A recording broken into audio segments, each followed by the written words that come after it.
Guys, अगर आपने अभी तक हमारे चैनल को सब्सक्राइब नहीं किया है तो प्लीज सब्सक्राइब कर ले और बेल आइकन जरूर दबाएं। अब गाइस उदयपुर करते हैं बाय बाय टाटा और निकलते हैं। अब निकलते हैं माउंट आबू के लिए। यस, तो हम जा रहे हैं माउंट आबू और वहाँ जाकर के देखते हैं वहाँ का वेदर कैसा है। यहाँ से कितनी देर लगेगी हमें? 3 घंटे दिखा रहा है। 3 घंटे दिखा रहा है मैप में, तो हम 3 घंटे में पहुँच जाएंगे। माउंट आबू राजस्थान का इकलौता हिल स्टेशन है जहाँ पे आप किसी भी मौसम में आइए आपको अच्छी खासी भीड़ मिलने वाली। उदयपुर से माउंट आबू की दूरी लगभग 180 किलोमीटर पड़ती है, जो कि 2.5 से 3 घंटे में हम कवर कर लेंगे। पर हो सकता है आप लोग उदयपुर से ना रहे हो, आप डायरेक्ट दिल्ली से माउंट आबू आना चाहते हो, तो वो लगभग बैठता है आपका 800 किलोमीटर, जिसमें आपको ईजिली मेरे ख्याल से 13 से 14 घंटे लगने वाले हैं। अगर आप बाय रोड ट्रैवल करना पसंद नहीं करते तो आप माउंट आबू के लिए ट्रेन से भी आ सकते हैं और बाय एयर भी। अगर आप ट्रेन से आते हैं तो नियरेस्ट रेलवे स्टेशन पड़ेगा आबू रोड, वहाँ से 25 किलोमीटर आपका माउंट आबू रह जाता है।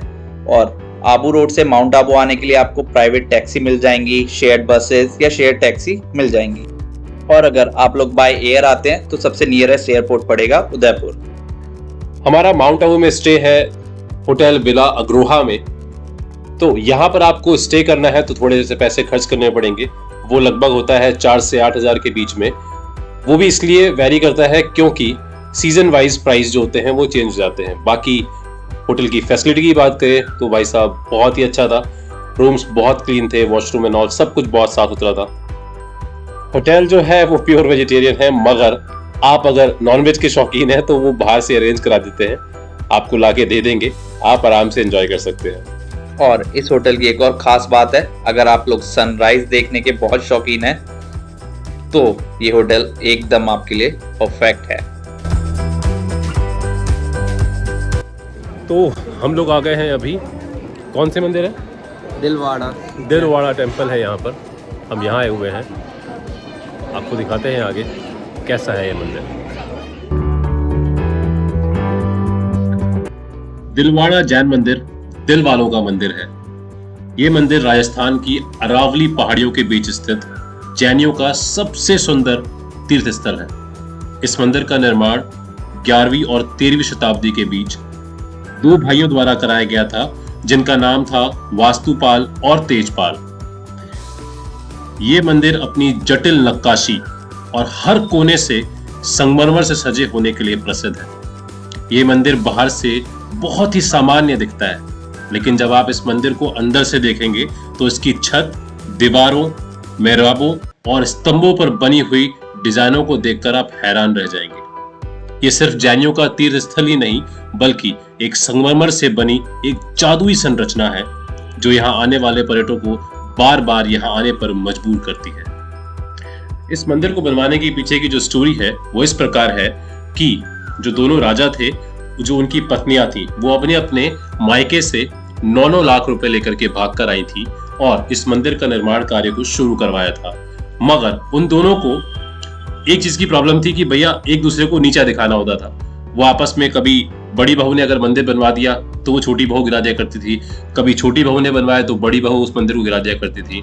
बस किसी तरीके से इस मंदिर को उन दोनों ने बनवा दिया और इस मंदिर को बनवाने में लगभग 1500 मजदूर लगे थे, जिसमें से बीच में धीरे धीरे वो मजदूर जब जाने लगे, बट लास्ट में कुछ 8 मजदूर बचे थे जो बहुत खास थे, जिन्होंने मंदिर को बनवाया।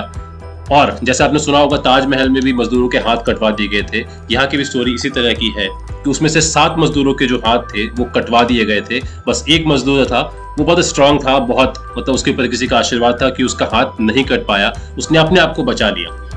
और उस मजदूर का नाम था लसिया वालम। और यही वो व्यक्ति था जिसकी वजह से हम माउंट आबू में नकी झील देखते हैं और वहां पर एंजॉय करते हैं। उसके पीछे भी कुछ कहानी है, वो हम आपको नकी झील में बताएंगे। अगर आपको संगमरमर की बेहद खूबसूरत नक्काशियां देखनी है तो आपको यहाँ पर आना पड़ेगा।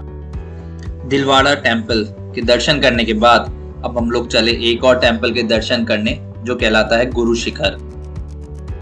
ये माउंट आबू की सबसे ऊंची चोटी पर स्थित एक मंदिर है, जो कि माउंट आबू शहर से लगभग 22 किलोमीटर की दूरी पर पड़ता है।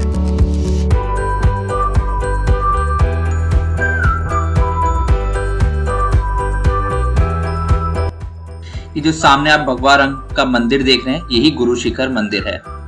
आपको नीचे गाड़ी खड़ी करके थोड़ा सा पैदल चढ़ के ऊपर जाना पड़ेगा इस मंदिर के दर्शन करने। चढ़ाई करते वक्त आपको रास्ते में कई दुकानें मिलेंगी जहाँ पे भगवान की मूर्तियां, खाने पीने का, लकड़ी के सामान सब कुछ मिलते हैं।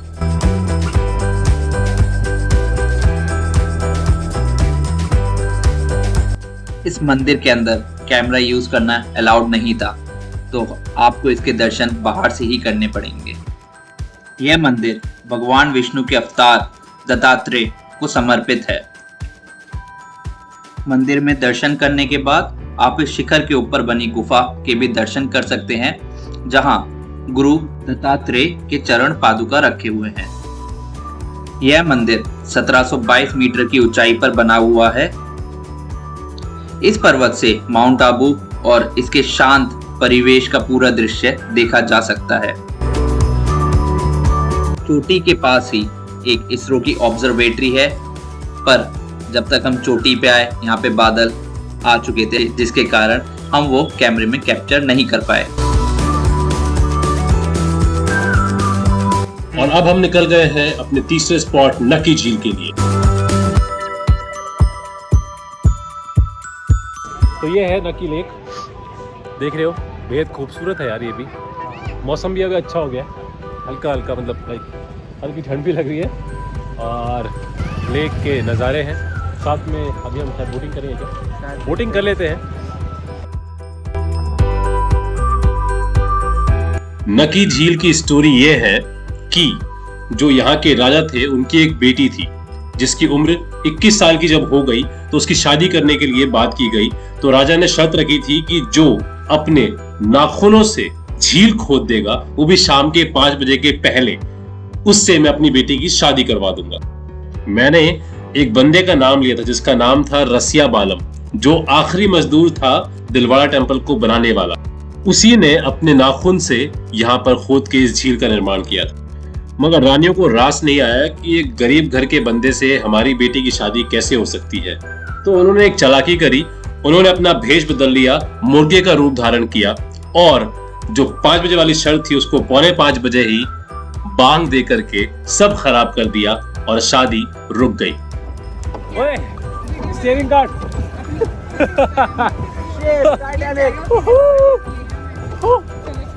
माउंट आबू के भी मजे हैं। बढ़िया है, छोटा सा हिल स्टेशन। और नक्की झील के पास में ही है माउंट आबू का मॉल रोड, जहां पर आप बहुत सारी दुकानें देखेंगे, जैसे कि कपड़ों की दुकानें, खाने पीने की दुकानें, और मेन वहां पर 2 चीजें बहुत बिकती हैं। एक तो बंदूक यानी कि गन शॉप वहां पर है, और जो एयर गन होते हैं इसका प्राइस स्टार्ट होता है 800 रुपए लेकर के 15 से 20,000 तक। और दूसरी चीज है आइसक्रीम। आइसक्रीम बहुत फेमस है यहाँ। आबू की रात तो टेम्परेचर बढ़िया हो रखा है, ठंडक वाला, बहुत ठंड है। माउंट आबू में आ गए हम लोग और माउंट आबू में हमने कुछ जगह घूम ली है। हाँ, कुछ क्या बहुत सारी जगह घूम लिया आज। ठीक है, अब हम आ गए अपने होटल। यहाँ पर हमने कराया है बॉनफायर, और बॉनफायर के मजे भी लेने जरूरी है। देख रहे हो आप, कैप निकल गई हमारी, ठंड है। साहब, एक जैकेट, उसके अंदर एक हुडी, हमने भी पहना है, देखो ये टी-शर्ट पहने। तो ठंड जो है, अच्छी खासी ठंड है यहाँ पर। मतलब अच्छा था, एक्सपीरियंस अच्छा रहा, मजा आया। घूमने की बहुत सारी जगह है, आपको बड़ा मजा आएगा। मॉल रोड है प्रॉपर बना हुआ। हाँ, हम लोगों ने बढ़िया जगह है। हम लोगों ने अपने लिए खिलौना लिया है, बंदूक ली है। तो मजा आ रहा है। बस अब हमारा होगा यहाँ पर डिनर, और फिर कल मॉर्निंग, अर्ली मॉर्निंग हम निकल जाएंगे जैसलमेर।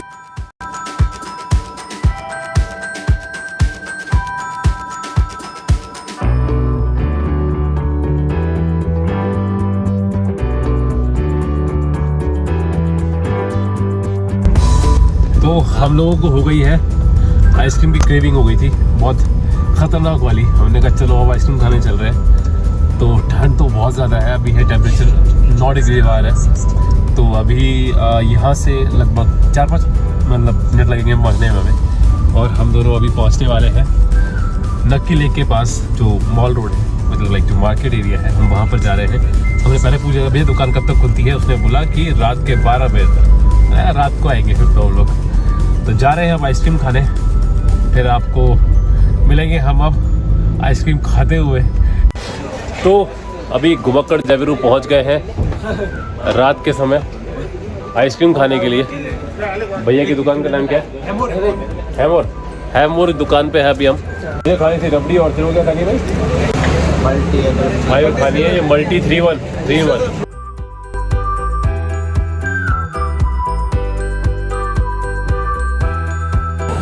ये है multi 3-in-1 special fruit ice cream खाने वाला है भाई। हम लोग पैक करा करके होटल ले जाएंगे अपने। भाई ये ठंड तो बढ़िया हो रही है। 8 डिग्री टेम्परेचर हो रहा है। ठंडी है बिल्कुल। यस ठंडी है नहीं मालिक, मुझे चालू तो यार। हाँ मुझे ठंडी पड़ेगी दिसंबर में 25 के बाद में। ओहो आइसक्रीम खानी है। और आइसक्रीम खा रही है।